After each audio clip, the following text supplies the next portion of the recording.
Dobrý den, vážená komise. Jmenuji se Barbora Maleňová a jsem ze Střední průmyslové školy v Třebíči. Chtěla bych vám představit svoji práci na téma funkce promotorů biosenzorkyselné cis-cis-mukonové v mikrořase chlamydovna Steinharty. Jako první si představíme cíle mé práce. Prvním cílem bylo sestavení plazmidu a následná transformace do naší mikrořasy.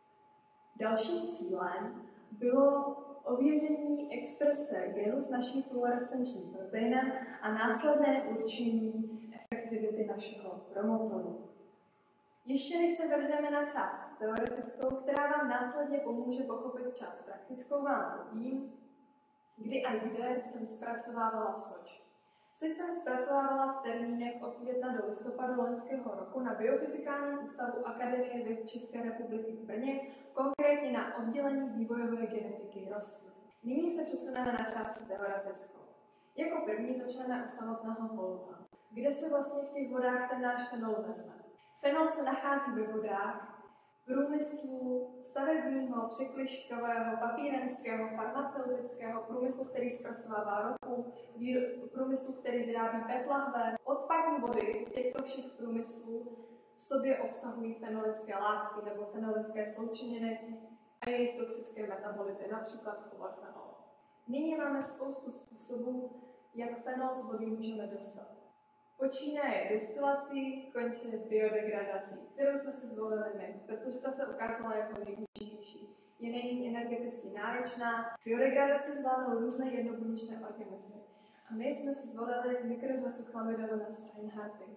Můžeme ji nalézt ve slaných nebo sladkých vodách, nebo také třeba i v půdě.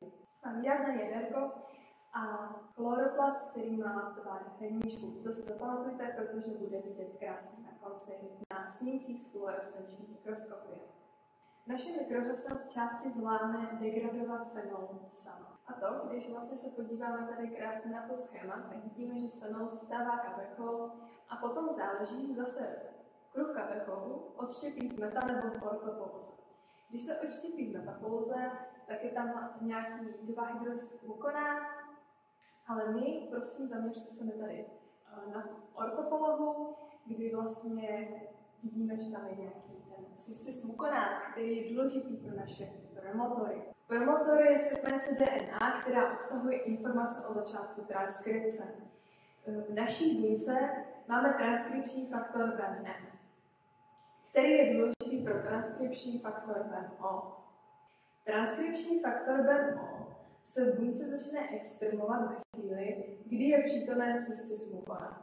Cis-cis-mukonát spustí expresi BAN-O, který se následně naváže na již zmiňovaný BAN-M, který už v buňce je, a díky tomu naše buňka začne exprimovat gen s fluorescenčním proteinem.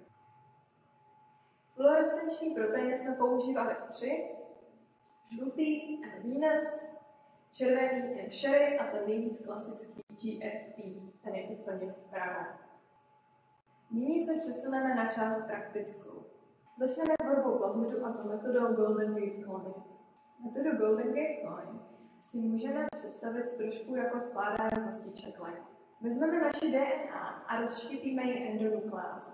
Endonukleáza to rozštěpí tak, že vlastně máme poté 4 bázové přesahy, které do sebe perfektně zapadají. Všechny fragmenty namícháme do zkumavky společně s ligázou a vložíme do cycloru.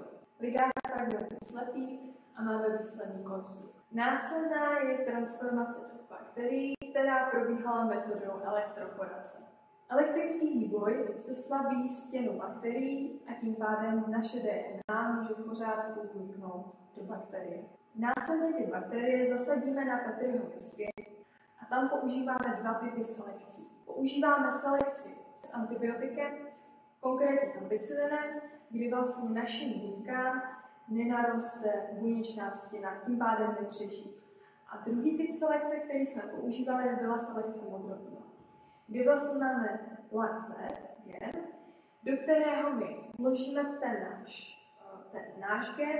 Když LAC-Z ten gen přijme, tak je to jakoby narušení toho genu, což znamená, že buňky jsou béžové nebo bílé.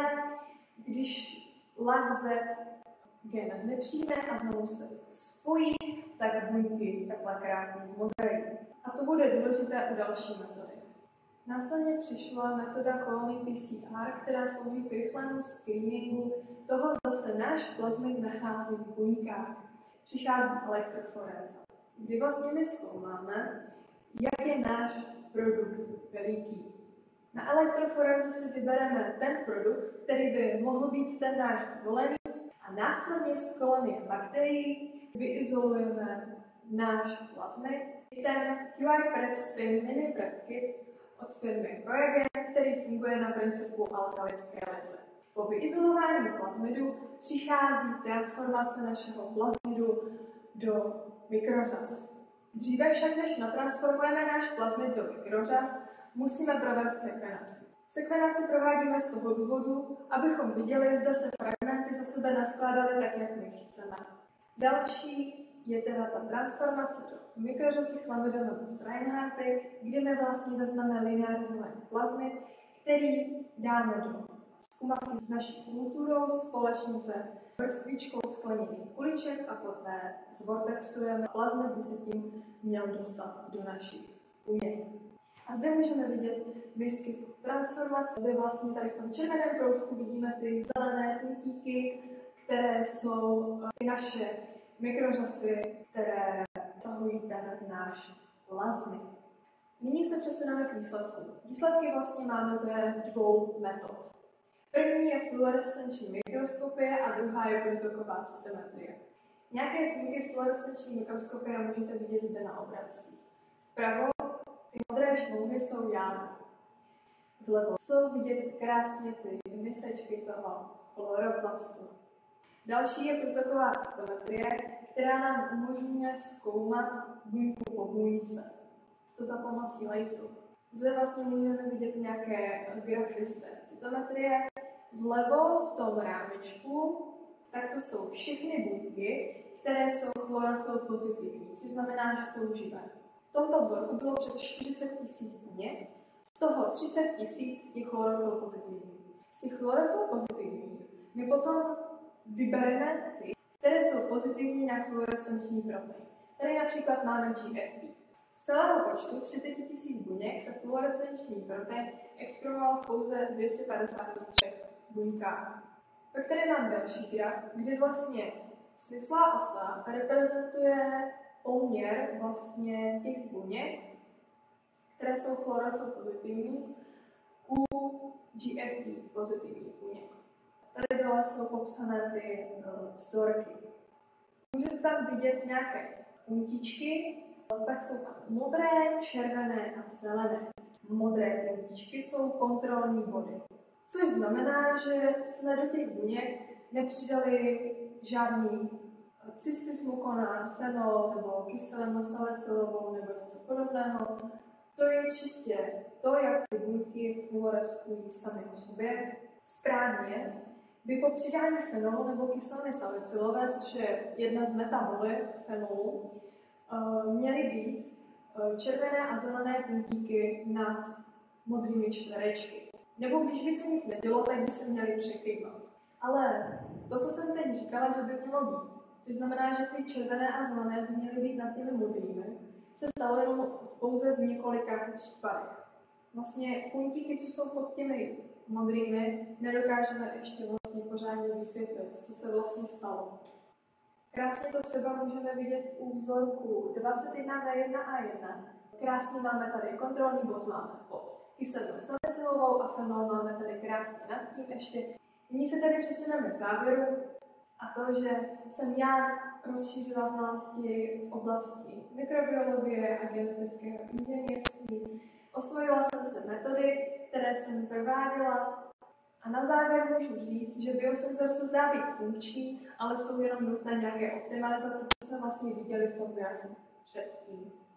A ještě úplně na samotný závěr bych chtěla poděkovat magistru Janu Maškovi a doktorce Lucii Grudecké z oddělení vývojové genetiky rostlin Biofyzikálního ústavu Akademie věd České republiky v Brně za pomoc se zpracováváním soč a skvělým provedením metodami, které jsme používali v této práci.